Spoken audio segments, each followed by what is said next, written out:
About a year after the incident with the weird creature that was stalking the lab, we find Hawk in the hospital bed. His time has come. All of his friends have been able to come and say their goodbyes, and many of them tried to help, but there are just some things that can't be helped. But at least he's not alone as he passes his final minutes, and then his heart stops beating. What's going through Hawk's head as he passes away? As Hock is dying, I think that there's some small comfort in knowing that he's done some good things, at least in this last little chunk of his life. But I think more than anything, he's at unrest. He's afraid. He's afraid of the unknown or of hell or whatever there is after this for a guy that's lived kind of a shady life like he has. That makes sense. It is. Everything fades away. He has that thought lingering in his head. It's soon replaced by something else. A weird sense of what could possibly be called peace. The first thing he notices is that nothing hurts anymore. But it's not because of all the pain meds that he's on. It's the pain is gone. And Hawk opens his eyes to see nothing but darkness around him. In the darkness, Hawk has this moment where he remembers in his early 30s, he spent a couple of weeks in jail holding for trial. And he was, of course, exonerated at the trial, or at least found not guilty. But there were a few weeks there where he was in the can, and he kind of feels like that now in a way that it's almost like he woke up from a dream and he was there. And he sits up, and as he sits up, he realizes his back's not creaky, his knees aren't creaky, and he touches his face, and even in the darkness of the room, he knows that the face that he's touching, he hadn't touched in 30 years. And as Hawk sits up, he feels a hand on his shoulder and hears the voice say, "Easy there, easy. Just give yourself some time, you'll adjust."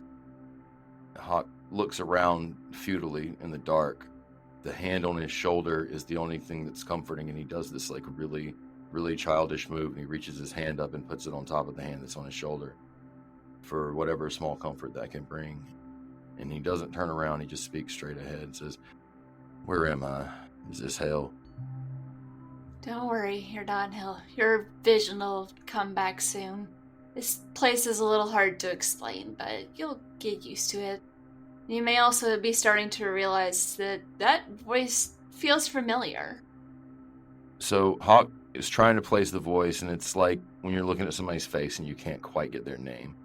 But face does start to come into a little bit better focus, and he feels like his eyes are adjusting. He can't make out anything quite yet, but he does feel like his eyes are adjusting to the darkness. And he says, "When are we?" The voice chuckles, and as things start coming into focus, you realize that the voice belongs to someone who is sitting in front of you. You're both sitting on the floor. She's young, looks like she's in her 20s maybe. Long blonde hair, dressed in relatively ordinary clothes, and she says, "Well, that's an odd question, and there doesn't seem to be a win here." Hawk does what he's learned to do this past year and just accepts the weird. He shakes his head and he's like, "All right." Because now he knows the rules. And the rules are whatever this lady says they are, and right now he's more concerned with figuring out who she is than about where they are, because there's just this nagging sense that he knows her. And then he places it. It's not nearly as interesting as he had hoped. It's this young woman, thinks her name is Lily, and he really has only seen her passing in town. He noticed that she grew up there, and that there was some strangeness that happened around her, but that was decades ago, and he wasn't really paying much attention to it. Something about she'd gone missing and then got found. And so he's putting all that together in his head, and he goes, "You're from Oak Ridge, ain't you?" Yeah, that's true.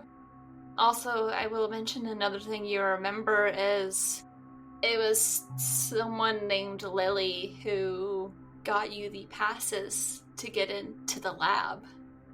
Oh, snap. Okay. Hock's going to remember that, but hold on to it for a minute to see if there's any more information he can glean out of that memory before he tries to approach her with it.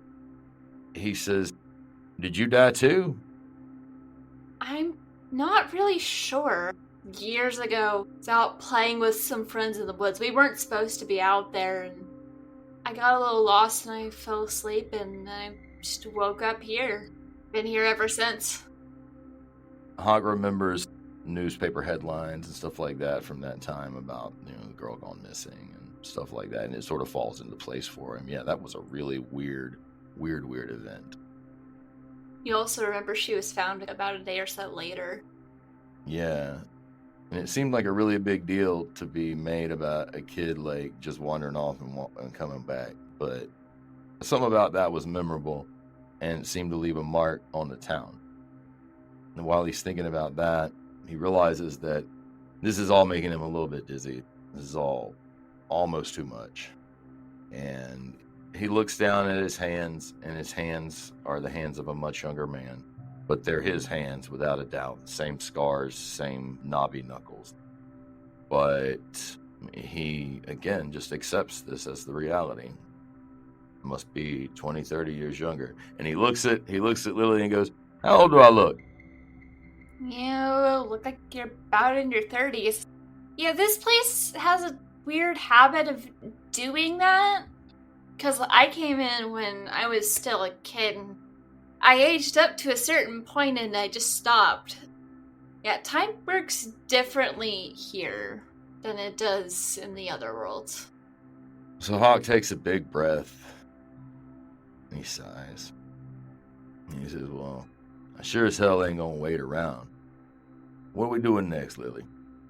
Well, I figured I would give you some time to adjust, and there's normally a bit of a spiel about the multiple reality stuff and the in-between and the bridge and all that, but from what I've seen, you already know a lot of that.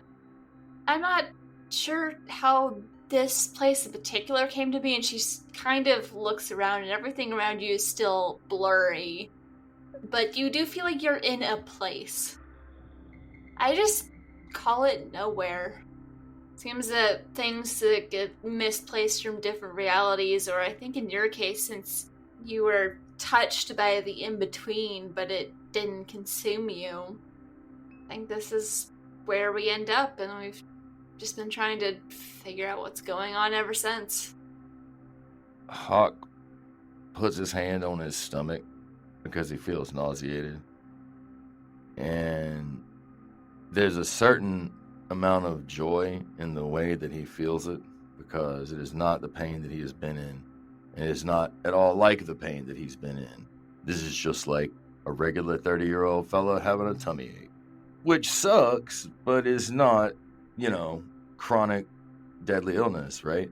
So he clutches his stomach. This is just also very, very much, and he feels dizzy. He feels like he's going to throw up. And he's still, though, trying to, stay on his feet and trying to be tough. But I imagine his face is probably turning different shades, and his lips are probably blue. She passes you a trash can. If you need this, it's okay. It's a lot. This place is a lot to get used to, but you've got plenty of time. At least you're not alone here, too. He shakes his head. He realizes that he'd been real hasty in standing up. So he sits back down. And he crosses his legs in a limber fashion that he hasn't known in a long time.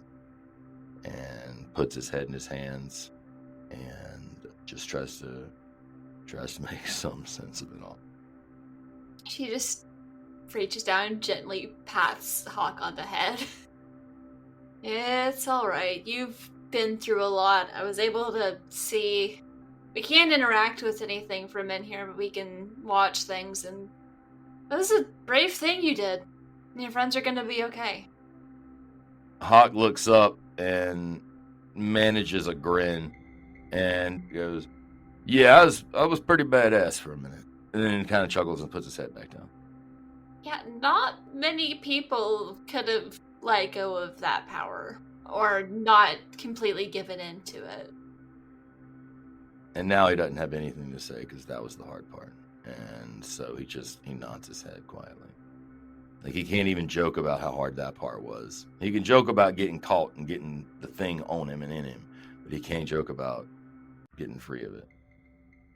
She lets the silence continue for a second before crouching down in front of you. The in-between is a scary thing. And as long as things stay the way they are, it's gonna keep trying to find a way into the world. While we can't really find a way back, we have found some ways to help from this side. We're not in the in-between. We're somewhere else. But I think some people are sent here because maybe we can do something about it. Because there's a lot more at stake than just the town we came from. Hock looks up at her and he goes, all right, look, you got me. I ain't jumping up again. Now it's dumb. But I'm with you on wanting to get out of here. And if there's more folks that are here that can help us, then take me to them. She holds out a hand to help you to your feet and is like, yeah, well, follow me. I'll introduce you to the others. See if we can save the universe.